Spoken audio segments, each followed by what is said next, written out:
اب ذرا مذہب کی ہم بات کرتے ہیں. قدیم جو ایرانی تھے ان کا مذہب مجوسیت تھا.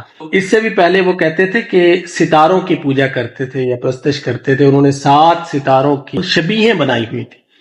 یہ واحد خطہ ہے جو بت پرست نہیں تھا، ورنہ عرب اور یونان جو ہے وہ سارے بت پرست تھے. صرف ایرانی جو تھے وہ بت پرست نہیں تھے. انہوں نے شبیہیں بنائی ہوئی تھیں اور نیر اعظم سورج کو کہتے تھے اور وہ خداوند خدا تھا ان کا. اور یہ وہ ماحول تھا ایران کا جس میں زرتشت نے آنکھیں کھولیں. زرتشت ان کا پہلا پیغمبر آپ سمجھ لیں. جب وہ اس کے بارے میں البیرونی نے لکھا ہے کہ 583 قبل مسیح میں فوت ہوا. اور زرتشت کا مطلب یزداں کی پرستش کرنے والا. یزداں یعنی 2 خدا ہیں، اس کا آگے میں ذکر کروں گا، ایک نیکی کا اور ایک بدی کا. اور نیکی کے خدا کو ماننے والا اس کو زرتشت کہتے ہیں. جب وہ 30 سال کا ہوا تو اس پر فرشتہ نازل ہوا اور اس کو پیغمبری عطا ہوئی اور وہ پورے دنیا کے لیے، اس وقت جتنی بھی دنیا تھی اس کے لیے پیغمبر بنا کر بھیجا گیا تھا. اور جو زرتشت کی تعلیمات تھی ان میں خدا کو ماننا اور شیطان کی جو خوشنودی تھی اس کا انکار، امر بالمعروف اور نہی عن المنکر ہیں آج کل بھی مروج ہے. امر بالمعروف یعنی نیکی کا حکم کرنا اور برائی سے منع کرنا. نور و ظلمت ان کی تعلیمات میں شامل ہیں اور یہی نور و ظلمت جو ہے اہرمن اور یزداں اس کا دوسرا نام ہے. وہ کہتے ہیں کہ حق باری تعالی جو ہے وہ نور و ظلمت کا خالق ہے اور وہ اہرمن اور یزداں کا بھی مالک ہے. وہ کہتے ہیں اصل نور ہی ہے، ظلمت اس وجہ سے پیدا کی گئی تھی تاکہ ضد کی وجہ سے نور مزید واضح ہو سکے.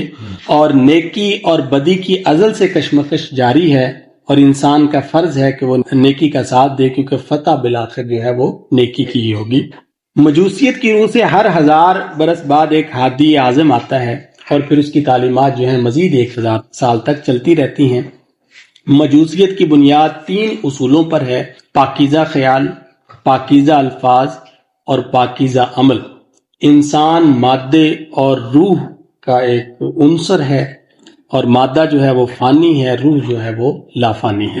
ان کی جو مشہور کتاب ہے وہ اوستا اس کو کہتے ہیں. اس میں ایک اور بات کا ذکر ہے کہ بچے پیدا کرنے کے لیے اور گھر سنبھالنے کے لیے اور نیکی کرنے کے لیے پیٹ بھر کے کھانا بہت ضروری ہے تاکہ آپ یہ سارے کام جو ہیں بہت اچھے طریقے سے کر سکیں.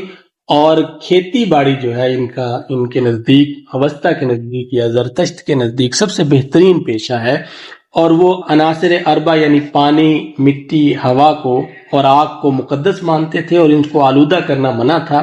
یعنی بہتے پانی میں وہ کپڑے بھی نہیں دھوتے تھے اور اگر موم بتی جل رہی ہوتی تھی تو پھونک سے اس کو نہیں بجھاتے تھے کیونکہ ہماری پھونک آلودہ ہے، موم بتی جو ہے وہ آلودہ نہیں ہے. یہاں تک کہ وہ اپنے مردوں کو نہ دفناتے تھے نہ ان کو جلاتے تھے کیونکہ آگ ادھر سے مقدس ہے اور ادھر سے مٹی جو ہے مقدس ہے. وہ کیا کرتے تھے کہ اونچے برج پر دور کہیں چوٹیوں پہ جا کے رکھ دیتے تھے تاکہ چیلیں اور کوے جو ہے ان کو کھاتے رہے. تو بہرحال یہ ان کے خیال میں نہیں تھا کہ جہاں جا کے وہ رکھتے تھے وہ آگ کو آلودہ ہونے سے بچا لیتے تھے، پانی کو آلودہ ہونے سے، مٹی کو، لیکن ہوا کو تو نہیں بچا سکتے تھے، ہوا کو تو آلودہ کر دیتے.